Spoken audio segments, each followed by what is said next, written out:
अस्सलाम वालेकुम स्टूडेंट्स। आज हम पढ़ेंगे कूलम्स लॉ के हवाले से, जो हमारे पास 10th में भी है और कूलम लॉ जो है हमारे पास सेकंड ईयर में भी है। अगर आप जब भी मेरा लेक्चर अगर आप देखना चाहते हैं और कुछ सीखना चाहते हैं तो सबसे पहले आप मेरी बातों के ऊपर तवज्जो दो। जब मैं आपके सामने हूँ बोर्ड की तरफ तवज्जो नहीं देना, ठीक है? क्योंकि जब बोर्ड की तरफ ज़रूरत हो तो फिर मैं आपको बोर्ड की तरफ लेके जाऊँगा। तो जो भी हमारे पास लॉ होती है उसका हम सबसे पहले स्टेटमेंट देखते हैं, ठीक है? तो कूलम लॉ के स्टेटमेंट की तरफ आते मैंने ऑलरेडी बोर्ड के ऊपर लिखा है ताकि वक्त हम बचा सके। दिस लॉ स्टेट दैट, इसका बयानिया ये है that the force of attraction और रिपल्जन बिटवीन 2 पॉइंट चार्जेस, कि हमारे पास अगर 2 पॉइंट चार्जेस है, 2 चार्जेस होते हैं हमारे पास। चार्जेस 2 किस्म के हैं, प्लस चार्ज होता है और माइनस चार्ज होता है। और ऑलरेडी हम जानते हैं अगर हमारे पास प्लस प्लस चार्जेस हैं तो उनके दरमियान रिपल्जन होता है, क्योंकि हम जानते हैं कि like charges repel each other. और जो हमारे पास पॉजिटिव नेगेटिव चार्जेस है तो unlike charges attract each other. तो अगर अट्रैक्शन हो या रिपल्जन जो भी हो, तो 2 चार्जेस के दरमियान अगर अट्रैक्शन या रिपल्जन हो तो उससे पहले हमने एक और लफ्ज़ इंट्रोड्यूस किया, that is point charge. Point charge से हम मतलब लेंगे कि अगर आपके पास किसी चार्ज का जो डायमीटर या साइज़ है वो दूसरे चार्ज के दरमियान, जो 2 चार्जेस के दरमियान जो फासला है आर, अगर आर ज़्यादा हो और उनका जो डायमेंशन है या उनका जो साइज़ है वो कम हो, ठीक है, तो ऐसे चार्जेस को हम एक चार्ज को दूसरे चार्ज के लिए पॉइंट चार्ज कहेंगे। मेरा मतलब ये है कि अगर चार्ज के साइज़ के लिहाज से फासला ज़्यादा हो और साइज़ कम हो, जैसा आपको यहाँ पर दिखाई दे रहे हैं, अगर इस चार्ज की साइज़ की हम बात करेंगे तो यहाँ से लेकर यहाँ तक कोई डायमीटर बनेगा। लेकिन अगर हम फासले की बात करें तो दूसरा चार्ज इससे इतने ज़्यादा फासले पर दूर पड़ा है, तो हम कह सकते हैं कि ये चार्ज इस Q1 Q2 के लिए और Q2 Q1 के लिए हमारे पास पॉइंट चार्जेस है, ठीक है? पॉइंट चार्जेस को हम इस तरह डिफाइन करते हैं। और पॉइंट चार्ज हमारे पास तब नहीं होंगे कि अगर आपके पास इतना बड़ा चार्ज है और दूसरा इतना बड़ा चार्ज है और दोनों एक दूसरे के करीब पड़े हैं, तो बीच में जो फासला है वो कम है और उनका साइज़ ज़्यादा है, तो ये चार्जेस अब एक दूसरे के लिए पॉइंट चार्जेस नहीं कहलाएंगे, ठीक है? तो सबसे पहले हमने वो क्लियर किया।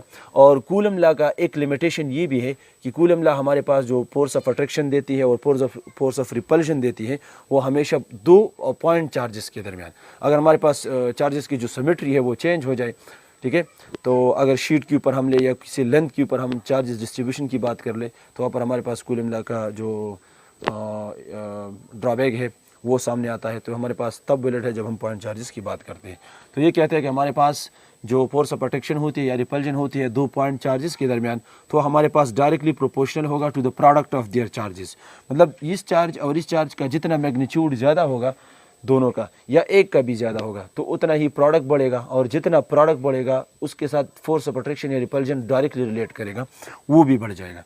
तो हम ये कह सकते हैं कि Q1 Q2 के दरमियान जो दोनों के प्रोडक्ट का मैग्नीट्यूड है उससे फोर्स ऑफ अट्रैक्शन या रिपल्जन डायरेक्टली रिलेट करता है। जो अल्फाज हमने लिखे मैथमेटिकली हम इक्वेशन 1 की तरह मदद से हम इस तरह लिख सकते हैं।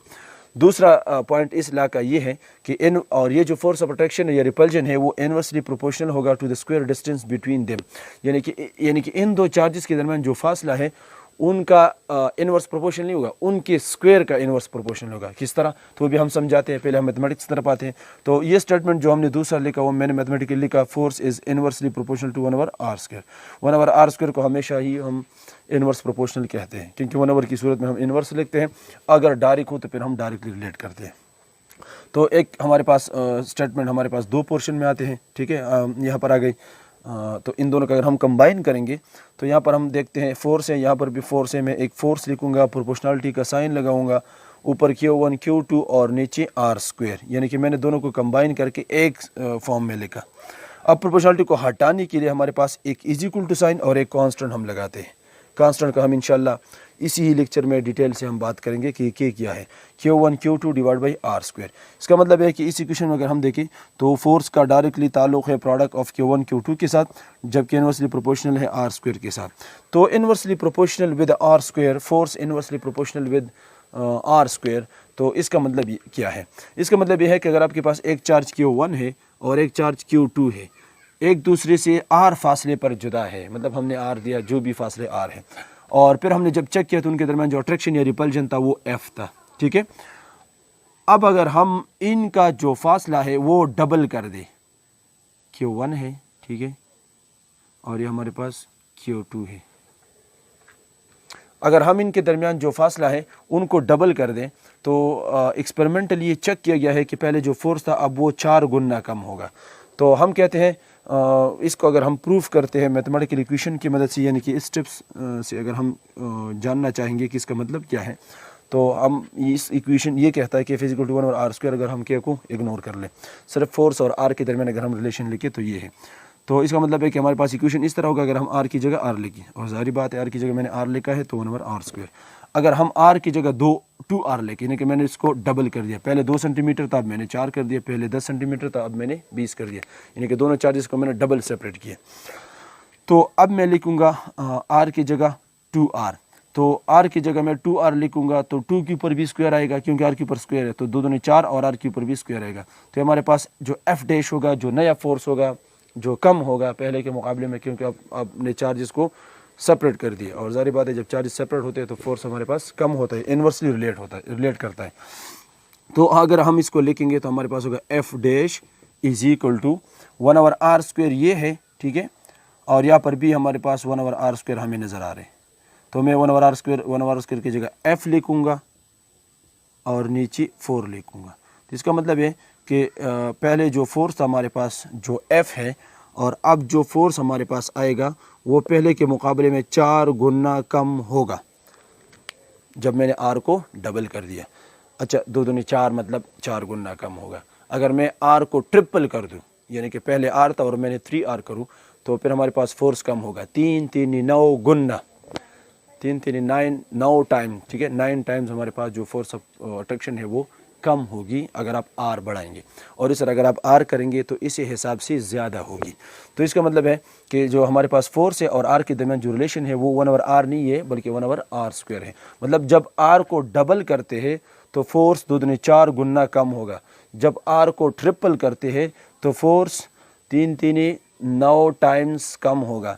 جب آپ فورس کو r کو یعنی کہ فاصلے کو 2 4 کے درمیان پہلے کے مقابلے میں 4 گنا بڑھا دیتے ہیں، تو اس وقت جو فورس تھا پھر وہ 4 4 16 ٹائم کم ہوگا، اینڈ سو آن. کہ جو ہے ہمارے پاس دس از کالڈ کولم کانسٹنٹ، ٹھیک ہے. یہاں پر ہمارے بچوں کے کولم لا ہے تو اس میں جو کانسٹنٹ ہے اس کو ہم کولم کانسٹنٹ کہتے ہیں. اینڈ فردر اس کو ہم برابر لیتے ہیں 1/4 پائی ایپسلان ناٹ. تو 4 کی ویلیو لگائی، پائی کی ویلیو لگائی اور ایپسلان ناٹ کی ویلیو لگائی 8.85 10⁻12. ایپسلان یہ جو علامت میں نے لکھا دس از کالڈ فری اسپیس پرمیٹیوٹی. مطلب یہ ہے کہ ہمارے پاس جو 2 چارجز ہیں Q1 اور دوسرا چارج ہمارے پاس ہے Q2، ان کے درمیان اگر اسپیس ہو، ٹھیک ہے، اس چارج اور اس چارج درمیان ہم جو فورس آف اٹریکشن اور ریپلشن کیلکولیٹ کرنے جا رہے ہیں، اگر ان کے درمیان اسپیس ہو تو پھر ہم ایپسلان ناٹ استعمال کریں گے، اور جن کی ویلیو ہمارے پاس یہ ہے. آگے جا کے انشاءاللہ ہم ڈیٹیل سے بتاتے ہیں کہ ہمارے پاس میڈیم پرمیٹیوٹی جو فری اسپیس پرمیٹیوٹی ہم کہتے ہیں اس سے کیا مطلب ہے. تو اگر ہم ان کی کیلکولیشن کر لیں تو K کی ویلیو ہمارے پاس 9 × 10⁻9 نیوٹن میٹر اسکوائر پر کولم اسکوائر. مطلب یہاں پر آپ کو Q1 گیون ہوگا، آپ کو Q2 گیون ہوگا، ان کے درمیان R گیون ہوگا. اگر ان کے درمیان جو اسپیس ہے تو آپ آٹومیٹکلی یہ ویلیو استعمال کریں گے، ٹھیک ہے. یہ ہمارے پاس K کی ویلیو آپ یوز کریں گے. یہ کہتے ہیں اگر ان دونوں چارجز کے درمیان جو پوائنٹ چارجز ہے وہ اسپیس کے علاوہ کوئی اور میڈیم ہو ادر دین فری اسپیس، تو ہم یہ ایکویشن پھر کس طرح بلکہ یہ ایکویشن کس طرح لکھیں، K کی جگہ لکھیں ہم 1/4 پائی ایپسلان ہم لکھیں گے. دس ایپسلان از کالڈ میڈیم پرمیٹیوٹی. یہاں پر ہم 2 چیزوں کے ساتھ ہمارا انٹروڈکشن ہوا، فری اسپیس پرمیٹیوٹی اور میڈیم پرمیٹیوٹی. پرمیٹیوٹی کیا چیز ہے، ٹھیک ہے. تو پرمیٹیوٹی ہمارے پاس کسی بھی میڈیم کی وہ خاصیت ہے جن کی بنیاد پر وہ اپنا فیلڈ پرمٹ کرتا ہے. جب آپ اس کو کسی ایکسٹرنل فیلڈ کے اندر رکھتے ہیں تو ظاہری بات ہے کہ جب اب یہ چارج اور اس چارج کے درمیان کوئی انٹریکشن ہوتی ہے تو ظاہری بات ہے ایک چارج دوسرے چارج کو اٹریکٹ کرتا ہے یا ریپیل کرتا ہے through the field to field interaction کی مدد سے، ٹھیک ہے. تو بیچ میں جو بھی میڈیم آتا ہے تو ظاہری بات ہے کہ اسی میڈیم کے اوپر بھی ہم نے فیلڈ اپلائی کیا. اب ہم دیکھتے ہیں کہ کسی بھی فیلڈ کا کسی بھی میڈیم کا اس الیکٹرک فیلڈ کو رسپانس کیا ہوتا ہے، ٹھیک ہے. تو اگر بیرونی فیلڈ کی مدد سے کی وجہ سے یہ جو میڈیم اپنے بیچ میں رکھا وہ پولرائز ہو گیا، ان کے جو پلس پلس اور مائنس مائنس ایک طرف اور دوسری طرف چلے گئی ایکسٹرنل فیلڈ کی مدد سے، اور انہوں نے ایک انٹرنل فیلڈ ڈیولپ کر دیا، تو ہم کہتے ہیں کہ جو اپنا انٹرنل فیلڈ زیادہ ڈیولپ کر سکتے ہیں ان کی پرمیٹیوٹی کی ویلیو زیادہ ہوں گی، اور جو اپنا فیلڈ جو ہے کم ڈیولپ کر سکتا ہے، کم پرمٹ کر سکتا ہے، تو اتنا ہی ان کے لیے جو پرمیٹیوٹی ویلیو ہے وہ کم ہوگی، ٹھیک ہے. ہم کولم لا کو اس طرح لکھ سکتے ہیں کہ ان کے درمیان جو فورس آف اٹریکشن ہے وہ 1/4 pi epsilon naught Q1 Q2 divide by r square.